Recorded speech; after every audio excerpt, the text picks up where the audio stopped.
এটা কি মনে হয় যে কোনো একটা জায়গায় গিয়ে বুঝিয়ে দেওয়া বাংলাদেশের মানুষ? শুনুন, বাংলাদেশে আন্দোলনের বিষয় ওদের আভ্যন্তরীণ বিষয় আমি বলবো না ওটা নিয়ে, কিন্তু ওই আন্দোলনকে যেভাবে পাকিস্তান কিছুটা নিয়ন্ত্রণ করেছিল, তার পরবর্তী সময়ে ৭১-এর যে পাকিস্তান রাজাকার আল বদর এই যে বাহিনী, এরা বাংলাদেশকে পাকিস্তানের আরেকটি অংশ হিসেবে কার্যত চিহ্নিত করার প্রয়াস নিয়েছিল। সেক্ষেত্রে সমগ্র সংখ্যালঘু ওখানে যারা হিন্দু, বৌদ্ধ, খ্রিস্টান এবং আমাদের আদিবাসী সমাজ, সাথে সাথে শিক্ষিত বাঙালি, কারণ বাংলাদেশ সৃষ্টি আপনারা সবাই জানেন ভাষার ভিত্তিতে হয়েছিল, ধর্মের ভিত্তিতে নয়। কারণ পাকিস্তানেরও গরিষ্ঠ সংখ্যক বা অ্যাবসোলুট প্রায় 1% ছেড়ে দিলে তারা ইসলামে বিশ্বাস করেন, আর বাংলাদেশেও 90%-এর মতো মানুষ তারা ইসলামে বিশ্বাস করে। তাই বাংলাদেশ সৃষ্টিটা হয়েছিল কিন্তু বাংলা ভাষাকে রক্ষা করার জন্য। তাই তাদের মধ্যে জাগ্রত চেতনা উন্মেষ ঘটেছে খানিকটা। তাই একদিকে যেমন আওয়ামী লীগের বিরাট অংশের সমর্থক ভোট দিতে যাননি, অন্যদিকে যারা নিরপেক্ষ বাঙালি সংস্কৃতিকে বিশ্বাস করেন, ধর্মের সঙ্গে ভাষাকে না যুক্ত করে, তারা ঐক্যবদ্ধভাবে, আমি মনে করি ৭১-এর শক্তির খানিকটা জাগরণ ঘটেছে বলে, এটা আরও জাগরণ ঘটতো যদি আওয়ামী লীগ নির্বাচনে অংশগ্রহণ করত, তাহলে এই জামাতিরা 10টা আসনও পেত না। আওয়ামী লীগের একটা বড় অংশ তারা উপস্থিত না থাকার সুযোগ নিয়েই জামাতিরা 70টা আসন পেয়েছে। তাই যা হয়েছে, আমি মনে করি, যেহেতু আমার মা ধর্ম বাঁচানোর জন্য বরিশাল থেকে এখানে এসেছিলেন তার পরিবার নিয়ে, আমি রাজনীতির বাইরেও ব্যক্তিগত একটা অনুভূতি রয়েছে।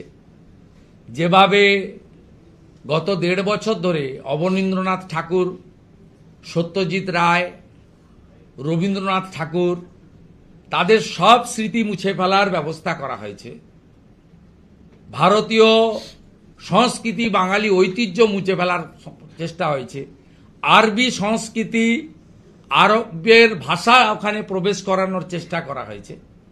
সেটা পরেও যেটা হয়েছে আমি মনে করি ভালো হয়েছে। আমি খুব অ্যানালাইসিস করছিলাম, 3 থেকে 7% ভোটে জামাতকে হারিয়ে সংখ্যাগরিষ্ঠতা পেয়েছে বিএনপি বা তার সহযোগী দলগুলো। এক্ষেত্রে আমি মনে করি বাঙালি হিন্দুরাও একটা নির্ণায়ক ভূমিকা নিয়েছেন। অনেকে ভোট দিতে যায়নি আওয়ামী লীগের সমর্থকরা, যারা গেছেন তারা এই শক্তিকে রক্ষার জন্যই গেছেন। এটা একজন বাঙালি হিসেবে রাজনীতির বাইরে আমার মনে হয়েছে ভালো হয়েছে।